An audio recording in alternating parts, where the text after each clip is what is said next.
Alright, ebuson mo bibia kwa bamfambra 2K and blogs on YouTube so say ebuson for yaba ne say nature say nsem ahodo a ekoso e wo Ghana say no ana de beso mahefo ene atiefo nya na ebuson no kese na yade se kwame A+ waton nsem bi pa e de amanache say eye NPP fo bi a omo parliament no a ne nyina so efa na no da John Dramani Mahama eye chese SONA wode betu dwa no ana chese onso agina so wo say chese kame akoye se nsem bi a ekoso no ebi mo entias no de bebie mpa mamatias ne titiri efa chese eye Ghana ye duan die ho ensensem ho no wakasa na abusuya kwame A+ esese yenko ne nkutie ne nsem ne paye emfamre ba e ba betina se ne chese di ho enkomo me do bibia ase me din e de kwam gentle.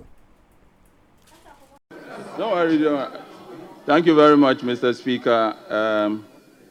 I also want to thank the President for coming. You have 10 minutes. Coming to the House to fulfill his constitutional mandate.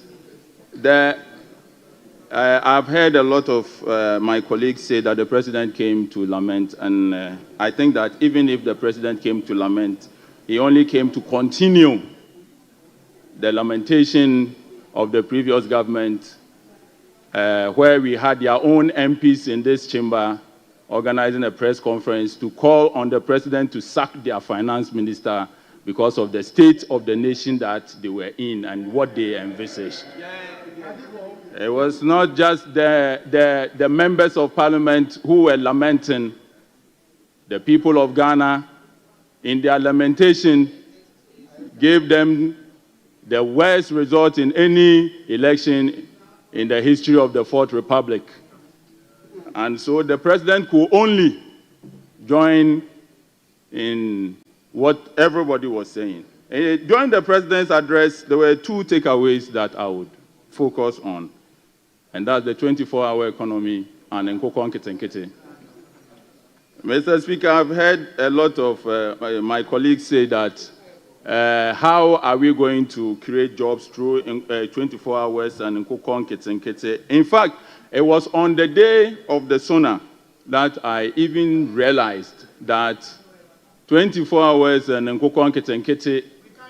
You can't hear, please pay attention. I'm teaching you Agric. I'm going to teach you Agric, and I will beg you to please listen carefully. It was on that day that the President told us that 55,000 homes were going to benefit from Nkoko Nkete. Mr. Speaker, Ghana imports about $300 million of poultry every year. Our national demand is about 400,000 metric tons every year. In fact, we produce only about 57,000 tons a year. Importation is about 270,000 metric tons a year. And the President, in his wisdom, has noticed that if 100 districts put together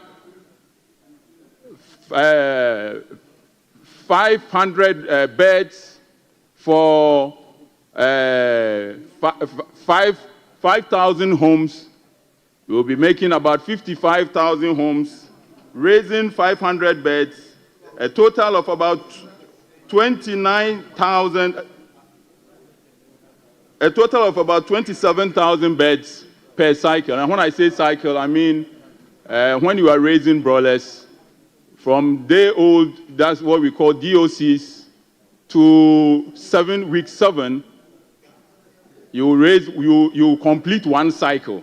And so the President came and told us that in a cycle, 55,000 homes can raise 500 beds each. Mr. Speaker, this will help reduce dependency on importation. It will strengthen our food security. It will create opportunities. It will create jobs.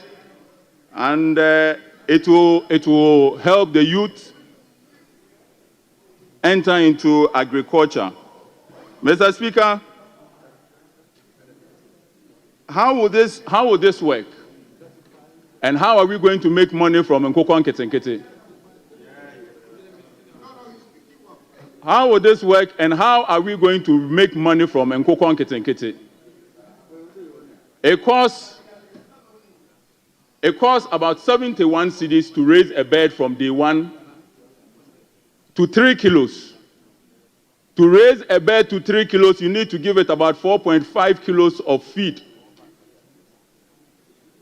Every 1 kilo of feed it eats again, 1.5 kilo of feed it eats against about 1 kilo weight. And therefore, before it gets to 3 kilos, you have to feed it with about 4.5 kilos of feed. This means that we have to produce a lot of maize to feed these birds, because in every kilo of feed that you feed a bird, about 60% is made up of maize, which is up to about 2.7 kilos of every 4.5 kilos of feed that you give to one bird.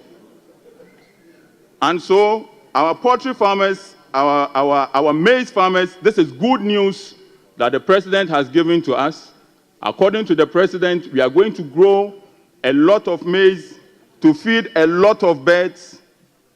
Mr. Speaker, apart from maize that we are going to grow to feed birds, we are also going to make a lot of manure. Ghana imports so much fertilizer. In 2023 alone, we imported over $200 million worth of fertilizer. And therefore, under the Nkokon Ketenkete program, we are going to get a lot of manure. In fact, every bird, and these ones are fact, every bird that you raise at 3 kilos produces about between 2 to 4 kilos of droppings in a lifetime. And this is what we call fresh manure.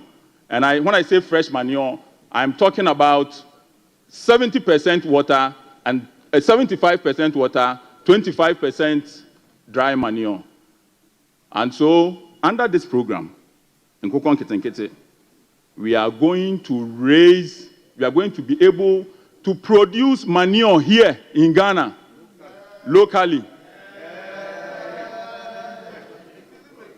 If you, Mr. Speaker, I can go on and give you how much residue you make per acre when you grow maize and mix it with the chicken intestines and all to give you a certain tonnage of fertilizer every year.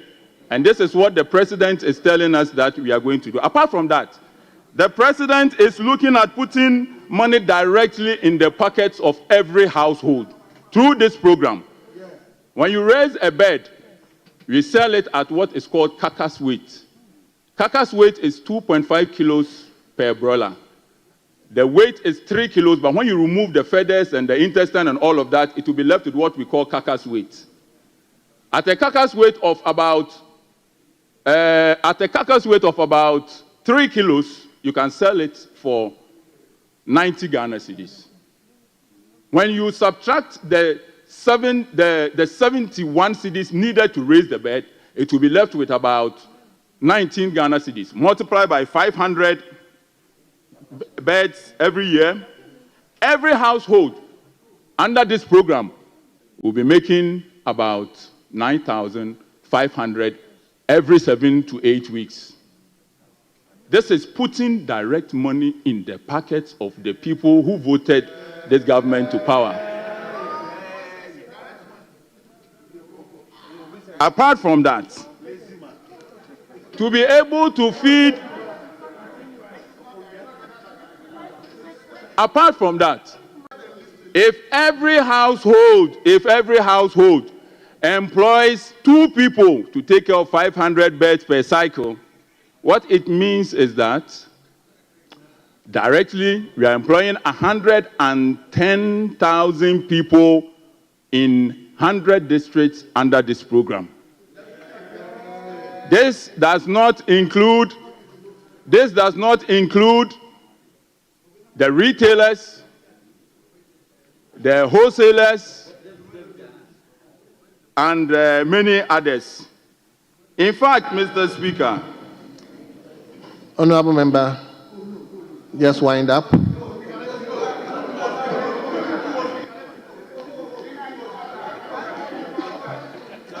Mr. Speaker, chicken feet Akoko 9, chicken feet is a huge delicacy in China. Akoko 9.